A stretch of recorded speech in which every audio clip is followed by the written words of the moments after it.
Why does skipping breakfast feel completely fine for some people but leave others struggling with energy, hunger, and focus by mid-morning? Every morning, the body faces a choice, and depending on how it responds, the rest of the day unfolds very differently. The biology behind that choice involves stored energy, hormones, and a built-in clock most people never think about. Understanding what actually happens reveals something important not just about breakfast, but about how the body organizes energy, hunger, and timing across the entire day. So, what is the body actually doing the moment the alarm goes off? The answer starts with stored energy. During sleep, the body is still active. The brain keeps running. The heart keeps pumping.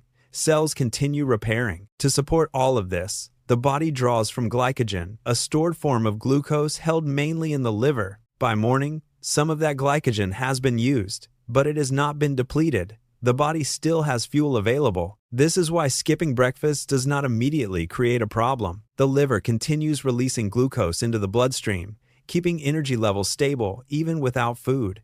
The body does not notice a crisis. It simply continues doing what it was already doing during sleep, quietly managing energy without any food arriving.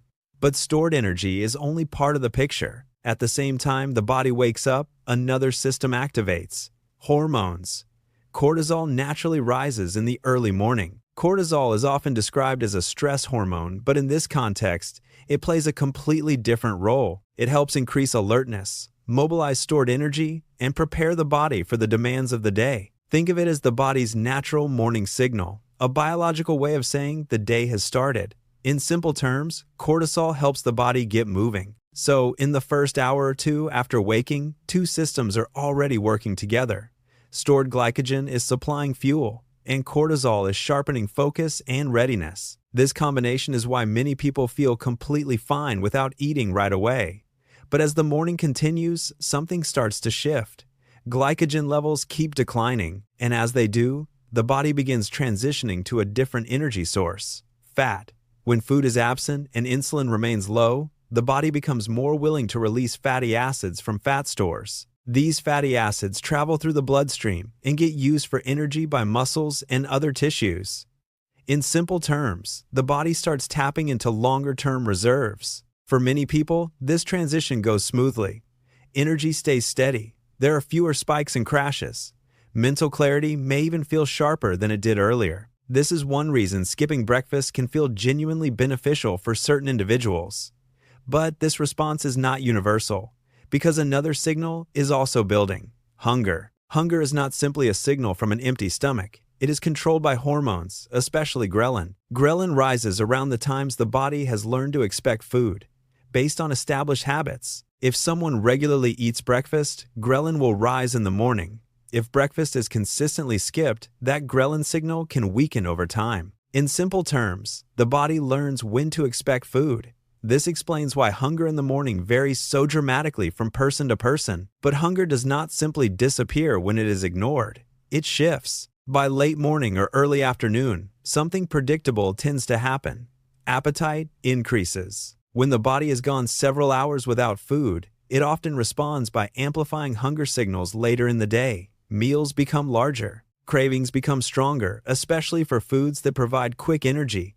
This is not a lack of willpower. It is a biological response. The body is attempting to balance total energy intake across the day.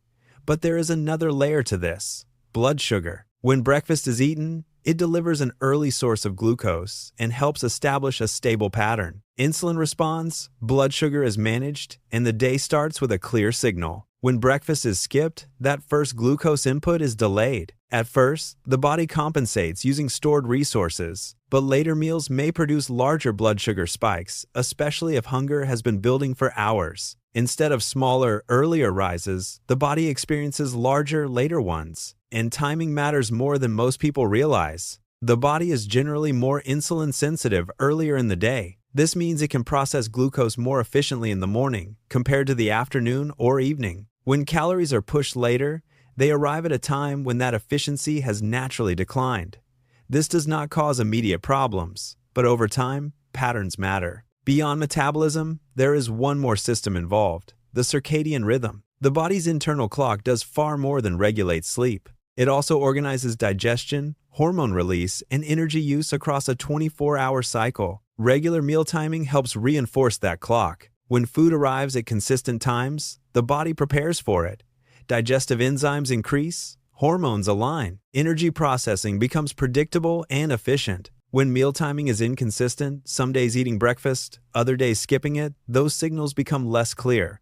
The system has to keep adjusting, and that adjustment costs efficiency. In simple terms, the body prefers consistency.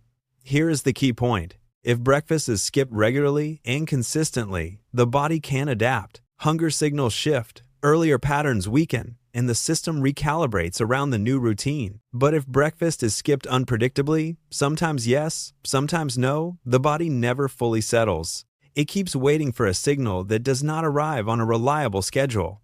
This is where the larger picture comes into focus. The response to skipping breakfast is not the same for everyone, and the key difference comes down to something called metabolic flexibility. Metabolic flexibility describes how smoothly the body can shift between using glucose and fat for energy. When this system works well, the transition from glycogen to fat happens efficiently. Energy stays stable, hunger stays manageable. The body handles the gap without disruption. This flexibility is not a fixed trait. It is a reflection of overall health. When metabolic flexibility is low, often due to poor sleep, chronic stress, inconsistent eating patterns, or low levels of physical activity, that transition becomes harder. The body struggles to access fat stores efficiently, energy dips sooner, hunger surges stronger, and the nervous system starts searching for quick fuel sources to compensate. This is why two people can skip breakfast and have completely different experiences. One feels sharp and steady, the other feels foggy and irritable by 10 in the morning. The difference is not willpower or habit.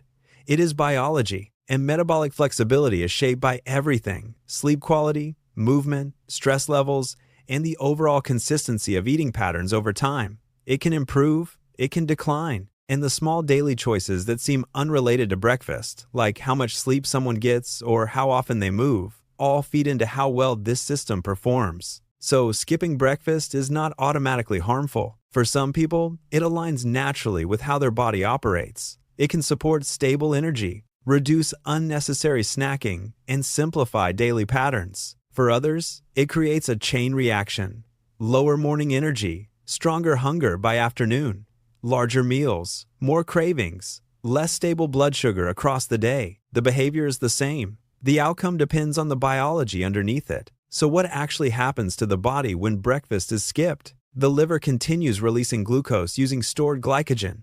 Cortisol rises to support alertness and keep the body moving. Fat begins contributing more to energy supply as insulin stays low. Hunger signals adjust based on established habits, and later in the day, appetite often increases to compensate for the gap. The timing of food shifts toward later hours, which affects how efficiently that food is processed. The body's internal clock, which depends on consistent daily signals to stay organized, loses one of the clearest cues it relies on. And over time, the cumulative effect of that inconsistency adds up. None of this is caused by a single skip meal. It develops through repetition, because the body is never simply reacting to one morning. It is adapting to a pattern, and that pattern, when it becomes consistent, reshapes how energy, hunger, and metabolism are organized for the entire day. That is what happens when breakfast is skipped. The body does not go without fuel. It reorganizes how it manages everything.